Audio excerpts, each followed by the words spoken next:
വനിതാ സംവരണ നിയമം പ്രാബല്യത്തിൽ. വനിതകൾക്ക് 1/3 സംവരണം നൽകുന്ന 2023 നിയമം ഏപ്രിൽ 16 മുതൽ പ്രാബല്യത്തിലാക്കിയാണ് സർക്കാർ വിജ്ഞാപനം പുറപ്പെടുവിപ്പിച്ചത്. ഈ പ്രധാന നിയമം നടപ്പിലാക്കുന്നതിന് തൊട്ടുമുൻപ് സർക്കാർ കൊണ്ടുവന്ന ഭേദഗതി ബില്ലുകൾ പരാജയപ്പെടുമെന്ന് മുൻകൂട്ടി കണ്ടാണ് ഈ നീക്കമെന്ന് പ്രതിപക്ഷം പാർലമെന്റിൽ ആരോപിച്ചു.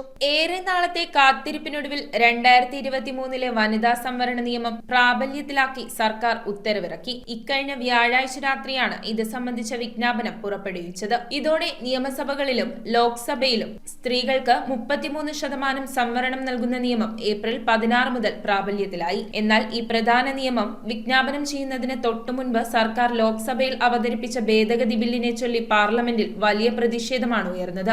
ഈ പ്രധാന നിയമം പ്രാബല്യത്തിൽ വരുന്നതിന് മുൻപ് എന്തിനാണ് ഭേദഗതി കൊണ്ടുവരുന്നതെന്ന് പ്രതിപക്ഷം ചോദ്യം ചെയ്തു. നിയമം ഗസറ്റിൽ പ്രസിദ്ധീകരിക്കും മുൻപ് ഭരണഘടന വ്യവസ്ഥയിൽ ഭേദഗതി കൊണ്ടുവന്ന സർക്കാരിന്റെ നടപടി ഞെട്ടിക്കുന്നതാണെന്ന് AICC general secretary KC Venugopal പറഞ്ഞു. News desk metro 7. നയാഗ്ര വെള്ളച്ചാട്ടം കൊച്ചിയുടെ മണ്ണിലെത്തിയിരിക്കുന്നു. എറണാകുളത്തപ്പൻ ഗ്രൗണ്ടിൽ നടക്കുന്ന ഈ വിസ്മയ എക്സ്പോയിൽ നയാഗ്ര വെള്ളച്ചാട്ടത്തിന്റെയും ചൈനയിലും ദുബായിലും തരംഗമായി മാറിയ ദ സറിയൽ വെള്ളച്ചാട്ടത്തിന്റെയും അവിസ്മരണീയ അനുഭവമാണ് നിങ്ങളെ കാത്തിരിക്കുന്നത്. വൈകുന്നേരം 4 മുതൽ രാത്രി 9:30 വരെയാണ് പ്രദർശനം.